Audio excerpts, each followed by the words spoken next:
broadcast where I'm coming to you live from the Rashtrapati Bhavan Convention Center where the G20 Foreign Ministers meeting is happening. The first conversation is over and the bilaterals will begin any moment now.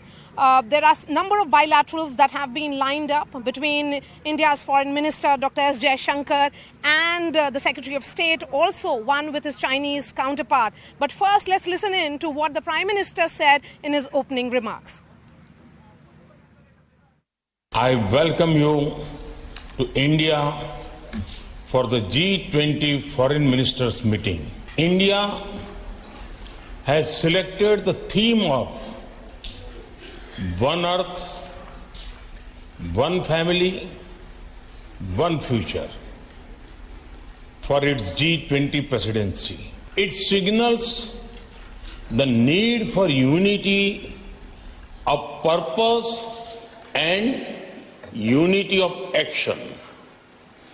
I hope that your meeting today will reflect the spirit of coming together for achieving common and concrete objectives.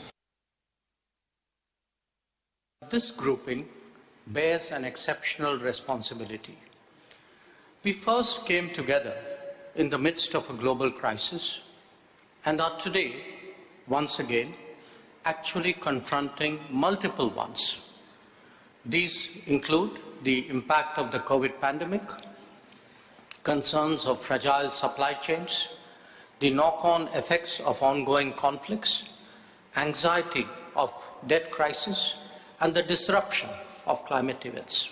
There are some matters of sharp differences of opinions and views. Yet, we must find common ground and provide direction because that is what the world expects of us. So with that big message, the question is, can India emerge as a consensus builder and will there be a joint statement at all? With me is Diplomatic Affairs Editor of The Hindu, Suhasini Haidar, someone I see at all G20 summits and all international summits. Suhasini, you have been pretty hands-on and on ground covering these summits.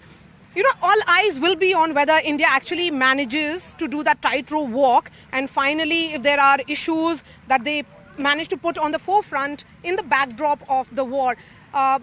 Will there be a joint statement? Well, at the moment, India is working against many odds.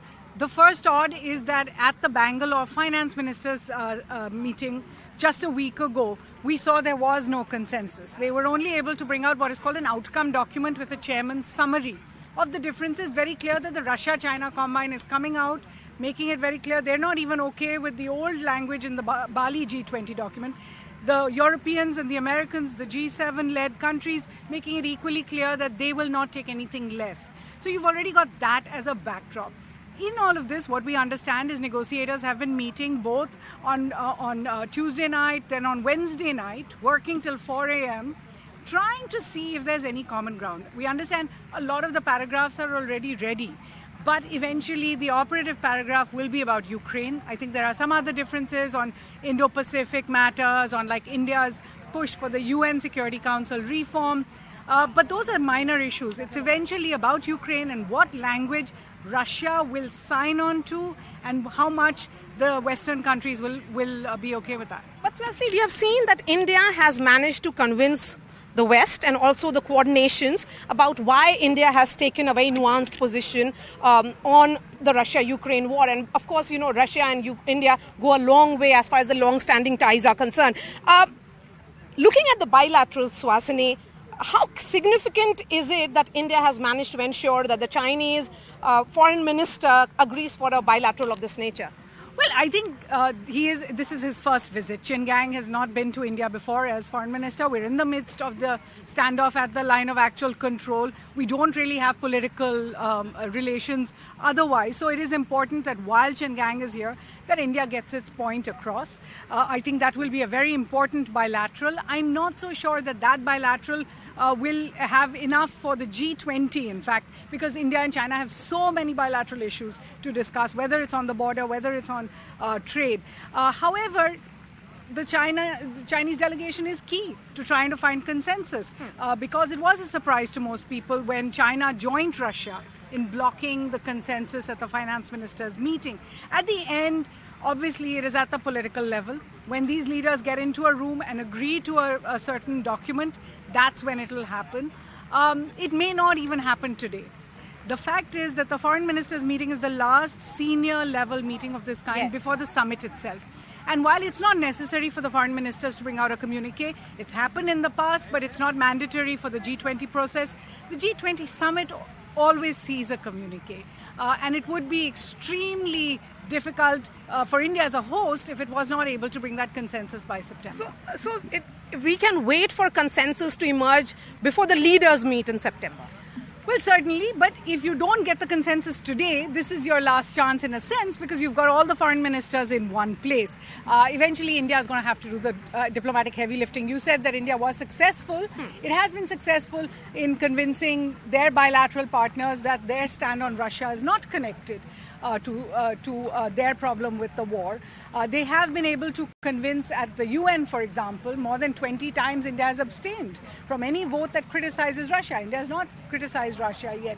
So they've been able to do that. They were even able to be instrumental in the Indonesia G20 in bringing together and bringing Prime Minister Modi's statement on war, not the era of war, to the forefront. However, the moment you are in the hot seat, when you are the host and you have to forge the consensus, it is for you to now take give the favors, take the IOUs, and ensure that you can find some language that everyone can agree on.